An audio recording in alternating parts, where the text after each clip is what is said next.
First of all जय Hind everyone. मेरा नाम रजत चौधरी, मैं भरतपुर राजस्थान से, और मैं इस बार एग्ज़ाम क्वालिफाई हुआ है। मेरा 57 मार्क्स नंबर है एक्स ग्रुप में, और एट दिस टाइम मैं रनिंग के लिए आया हुआ हूँ।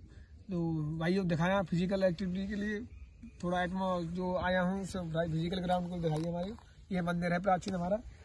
तो हम आज बात करते हैं एयरफोर्स एग्जाम के बारे में, जो आज से लगभग 45 के अप्रोक्सीमेट डे बजे हुए हैं। तो कुछ भाइयों से पर्सनल भी कॉल आए और उन्होंने बताया कि भैया कैसे क्या करना है और कैसे कहाँ से अब लास्ट टाइम में कैसे पढ़े, स्कोर इम्प्रूव करना है और भैया इसको नहीं हो पा रहा है। तो जो डिफिकल्टी हमने फेस की है तो आज मैं आपके सामने बताऊंगा कि कैसे आप जीबीए में आप नंबर गेन कर सकते हो और आने वाले अपकमिंग एग्जाम में अच्छे नंबर प्राप्त करके और आगे सिलेक्शन ले सकते हो। और भाइयों मेरा फेज 2 का जो है सिकंदराबाद है और 16 तारीख को मेरा फिजिकल है। तो मैं देवांशु भाई जो के चैनल के माध्यम से आप इस चैनल को वीडियो को देखना, और मैं आपको सजेस्ट करता रहूँगा आगे भी और अब भी। तो भाइयों तो सबसे पहले हम बात करते हैं एयरफोर्स एग्जाम के बारे में, और मैं एक्स ग्रुप के बारे में ही सजेशन देता हूँ भाइयों, क्योंकि मैं जो एक्स ग्रुप से ही शुरू से मैंने एक्स ग्रुप से ही तैयारी की है। तो बताते हैं एक्स ग्रुप में आज भाई कि लास्ट टाइम क्या करना चाहिए और कैसे करना चाहिए। जैसा कि आप जानते होंगे सबके ज़्यादातर भाइयों के कोर्स कंप्लीट होंगे पूरी तरह से, कुछ एक दो टॉपिक्स बचे भी होंगे मैथ फिजिक्स इंग्लिश में, तो नो टेंशन आप उनको कर लीजिएगा।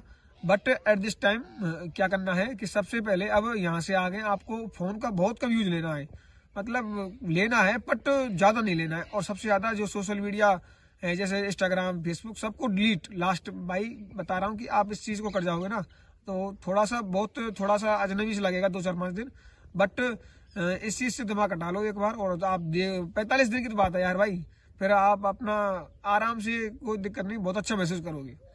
तो यही है कि लास्ट टाइम में अब क्या करना है। तो चाहे फिजिक्स हो चाहे मैथ हो चाहे इंग्लिश हो, तो आपको जो मैं रूटीन बताता हूँ कैसे क्या करना है, क्योंकि उनका रूटीन ही बहुत सारे जो भाई हैं पहले मेरे नाम में नहीं था, लेकिन अब लास्ट टाइम में जो मैंने 3-4 महीने में इम्प्लीमेंटेशन किया उसकी वजह से आज मेरे जो नंबर अच्छे भी आए, और मैं इसलिए ये आपको बता पा रहा हूँ।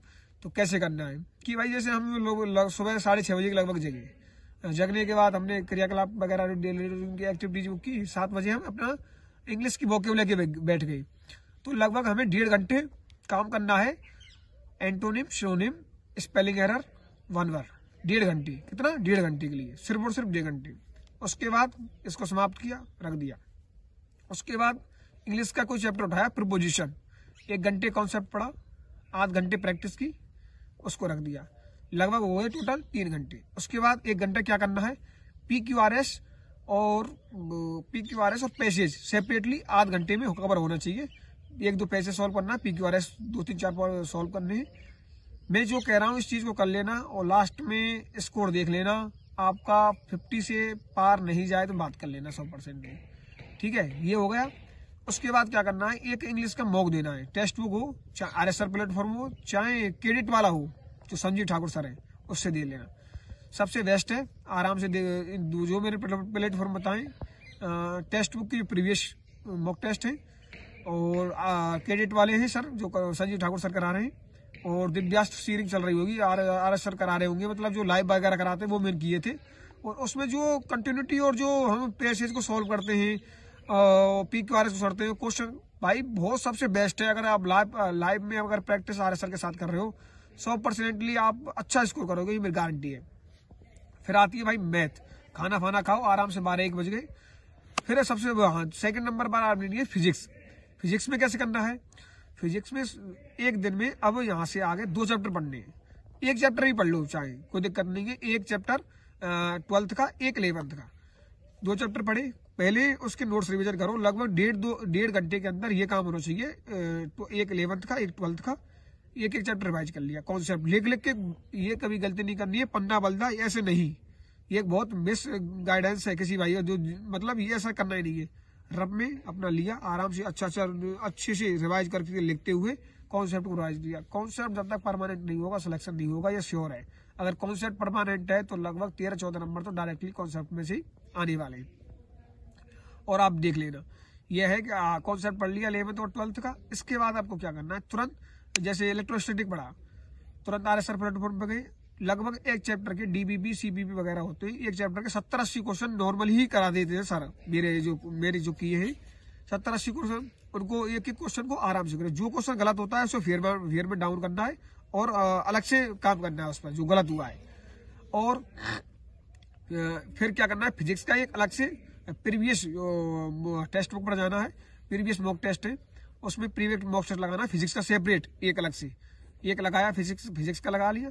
फिजिक्स का लगाने के बाद उसमें एक रिसेंटली डाले जा रहे होंगे जो अग्निवीर वाले, उसमें भी से भी एक लगाना। उसमें कम नंबर भरो, कम बनेंगे, लेकिन आपको कोई भी टेंशन नहीं लेनी है, चाहे 10 नंबर आओ चाहे 8 नंबर आओ, कोई भी दिक्कत नहीं ले रही है। बट आप देते रहिएगा, उसे सॉल्व करिएगा। जो क्वेश्चन गलत हो जो कॉन्सेप्ट पर काम करना है कि कॉन्सेप्ट कौन सा लगा है, इसमें कैसे लगा है।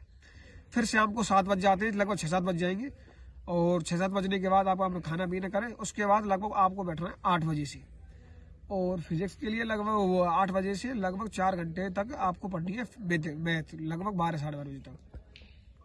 तो मैथ को पढ़ने के बाद क्या करना है, मैथ में कैसे तो लगभग एक चैप्टर 11th में मैथ में लगभग 8 बजे से कंटिन्यू रखना है। 8 से 12:30 बजे तक मैथ पढ़नी है। मैथ में कैसे पढ़ना है, कैसे क्या करना है, तो मैथ में जैसे हमने चैप्टर उठाया लिमिट चैप्टर पढ़ाया, उसके जो मुकेश सर ने जो नोट्स जो प्रोवाइड कराए, जो क्लासेस लेके आपने बनाए होंगे मेरे अंदाज में, और नहीं बनाए तो भाई आपका एग्जाम बहुत रेयर चांस है कि निकल जाए भाई।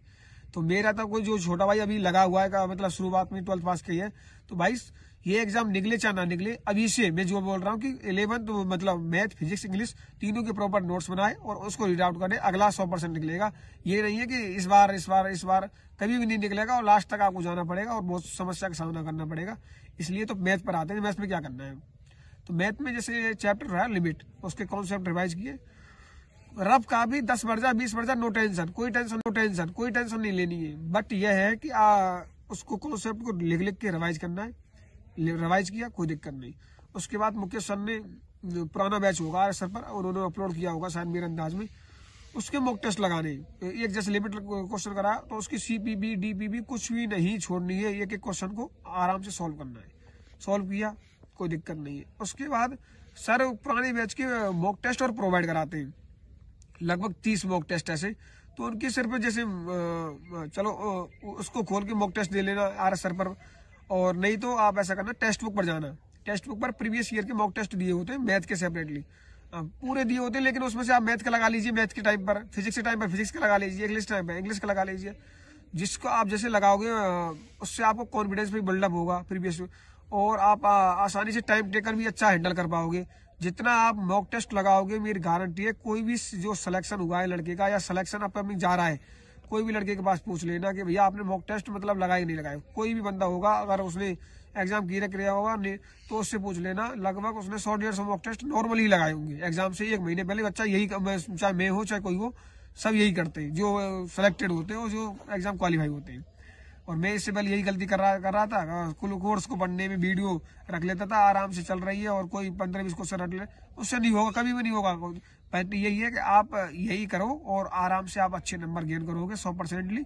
और आपको फोन में ज्यादा इंक्लूड नहीं होना, इंस्टाग्राम सबको बंद करके आराम से अपनी लास्ट 45 डेज का मामला है भाई, इसमें आप अपनी जिंदगी को बना सकते हो। तो यही कहना चाहूंगा कि आप अच्छे से पढ़ाई करो प्रॉपर वे में, सारी चीजों को छोड़ के, और लगभग लग जाओ अच्छे से भाई। अब टाइम आपके पास इतना सफिशिएंट है नहीं, और जितना भी पढ़ो, जितना आपने सर ने प्रोवाइड कराया है, चाहे इंग्लिश वाले टीचर हो चाहे कोई से भी सर हो, तो आप अच्छे से पढ़ के और उनको सबको रिवाइज करना। ज्यादा आप फोन से ज्यादा क्लासेस नहीं ले रही है। और लास्ट टाइम पर जब संजीव ठाकुर सर की है, वो उस क्लासेस को जरूर लेना है भाई, उससे आपको बहुत सारा फायदा होने वाला है। क्योंकि 1 वर्ड वगैरह, स्पेलिंग एरर वगैरह और मैराथन कराते हैं, उसमें डायरेक्टली क्वेश्चन उतरते हैं और उतरे भी है सर के। तो संजीव ठाकुर सर और मुकेश सर और आरएस सर, मैंने तो इनको फॉलो किया था। और जो आरएस सर करा रहे होंगे, जो 2 बजे वाली क्लास कराते थे लाइव मॉक टेस्ट की, भाई उसे 100% करना। जो क्वेश्चन गलत हो उस पर अलग से काम करना, ये गलती मत कर देना। सही तो हो ही रहे, जो सही हो रहे 50 में से 45 नंबर बन रहे, कोई दिक्कत नहीं। जो गलत हुए अलग से नोट कॉपी बना के, अभी टाइम है, कॉपी बना के जो गलत हुआ है उसको प्रश्न लिखना है, उसका उत्तर लिखना है लास्ट में खत्म होने के बाद।